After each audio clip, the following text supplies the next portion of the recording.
এদিকে বিএনপি মহাসচিব মির্জা ফখরুল ইসলাম আলমগীর বলেছেন, সবার অংশগ্রহণে সুষ্ঠু নির্বাচন চাইলে সব রাজনৈতিক দলের সাথে আলোচনা করতেই হবে। আজকে বিকেলে যুবদলের প্রতিষ্ঠাবার্ষিকী উপলক্ষে জিয়াউর রহমানের সমাধিতে শ্রদ্ধা জানাতে গিয়ে এই কথা বলেছেন তিনি। ফখরুল আরও বলেন, র্যাব পুলিশের দ্বন্দ্ব প্রমাণ করে দেশে আইনের শাসন নেই। যুবদলের ৩৮তম প্রতিষ্ঠাবার্ষিকী উপলক্ষে বিএনপির প্রতিষ্ঠাতা জিয়াউর রহমানের সমাধিতে বৃহস্পতিবার দুপুর থেকে ভিড় করেন দলের নেতাকর্মীরা। যুবদলের ভারপ্রাপ্ত সভাপতি, সাধারণ সম্পাদক সহ নেতাকর্মীদের সাথে নিয়ে সমাধিতে শ্রদ্ধা জানান বিএনপির মহাসচিব মির্জা ফখরুল ইসলাম আলমগীর।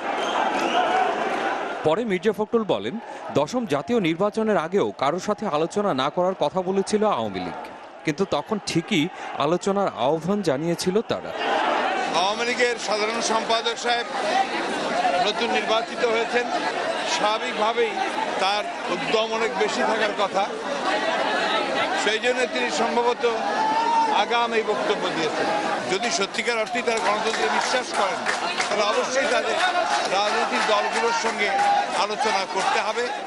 বিএনপির মহাসচিব বলেন, সরকার নিজেরাই যে সন্ত্রাস সৃষ্টি করে তা এখন আইনশৃঙ্খলা বাহিনীর বিরোধিতায় প্রমাণিত, আর এসব কাজের উদ্দেশ্য বিরোধী মতকে দমন করা। সরকারের যে দোদুল্যমানতা, স্ববিরোধিতা, আইন শৃঙ্খলা বাহিনীর নিজেদের মধ্যে যে স্ববিরোধিতা, এটাতেই প্রমাণ করে যে বাংলাদেশে কোনো আইনের শাসন নেই। এবং এখানে আমরা যে কথা বরাবরই বলে আসছি, যে এই সরকার নিজেরাই সন্ত্রাস সৃষ্টি করে এবং সেই সন্ত্রাসের মধ্যে দিয়ে তারা বিরোধী পক্ষকে দমন করতে চায়।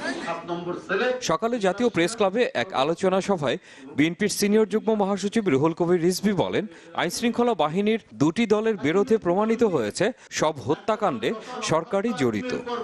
র্যাবের ডিজি বলছেন যে তাবেল্লা হত্যার সাথে নিউ জেএমবির নেতারা জড়িত, আর তারপরেই প্রেস কনফারেন্স করে ডিবির জয়েন্ট কমিশনার বলছেন, না আমরা তদন্ত করে দেখেছি যে এটার মধ্যে কাইম সাহেব এবং তার ভাইরা জড়িত। তো এই যে ফাঁস হয়ে গেল, তাভেল্লা হত্যাকাণ্ডে বিএনপির নেতাদেরকে, কায়ুম মতিনকে জড়িত করা, এটা হচ্ছে একটা ষড়যন্ত্র।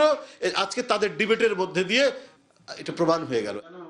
মহসিনুর রহমান বাদল, চ্যানেল 24, ঢাকা।